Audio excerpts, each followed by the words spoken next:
Hello there, internet people. It is me, Jenni Chiu. Today is April 27th, 2016, and it's a special middle of the week episode. Special middle of the week episode! A special middle of the week episode of talking about what you're talking about. It's not Friday. Not Friday! I will be busy on Friday. Middle of the week! Unless you happen to be watching this on a random Friday, then it might be Friday.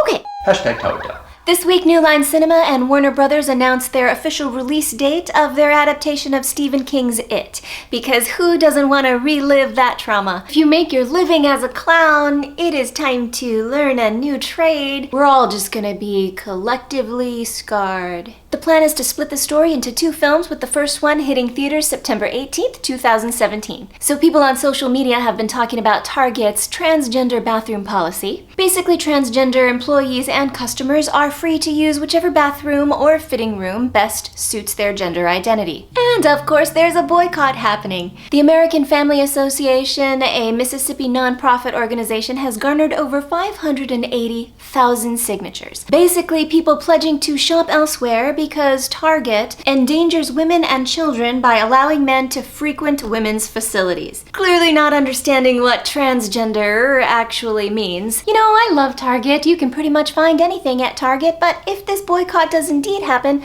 one thing you may not be able to find there is a bigot. And just like that, Target has become one of the most beautiful places on earth. The most exciting, least exciting thing to happen in politics this week is Ted Cruz and John Kasich announcing that they are joining forces to help block Donald Trump. Cruz will focus on Indiana, while Kasich will focus on New Mexico and Oregon. Meanwhile, Donald Trump is quoted as saying, "I don't think I'm going to lose, but if I do, I don't think you're ever going to see me again, folks." Tease. Okay, this week Beyoncé dropped her new visual album, Lemonade. It premiered on HBO, and it will never be the same. This visually stunning and multi-layered piece has a lot of people talking. Piers Morgan is getting a lot of backlash for criticizing Beyoncé for playing the race card with her music. He also said, "I preferred the old Beyoncé, the less inflammatory, agitating one."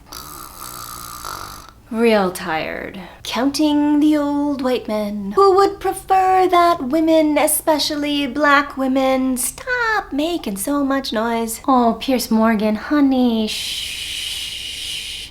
Lemonade wasn't made for you. You got enough stuff, so I don't really care what you have to say about it. I thought I'd ask some more important people what they thought. I'm considering joining the Beehive just as soon as I get that yellow dress. Lemonade was basically art. As a black woman who was a daughter who was abused, who has been the baby mama who was left, as a black woman who was constantly dealing with microaggressions and being told that black women are not allowed to be fully human and to be fully expressive. It was breathtaking and spiritual and exhilarating and emotional and so much more. Lemonade for me was absolutely liberating. And I think because it was art, it's making a lot of people feel very uncomfortable. It is ancient and current, it's personal, it's political, it's multi-layered music, movie, and spoken word, written by an incredibly gifted Somali-British poet named Warsan Shire. And I am pretty sure it's kind of black. If you haven't seen it, I suggest you do right now. In other news, Emma Stone has been cast as Cruella de Vil in Disney's live-action movie Cruella. I think she'll make a better fashion villainess than she did an Asian person, so okay, everybody, that's it for this week. It may not all be news, but it is definitely what you're talking about. Bye. Talking about what you're talking about. Oh, honey, that's enough.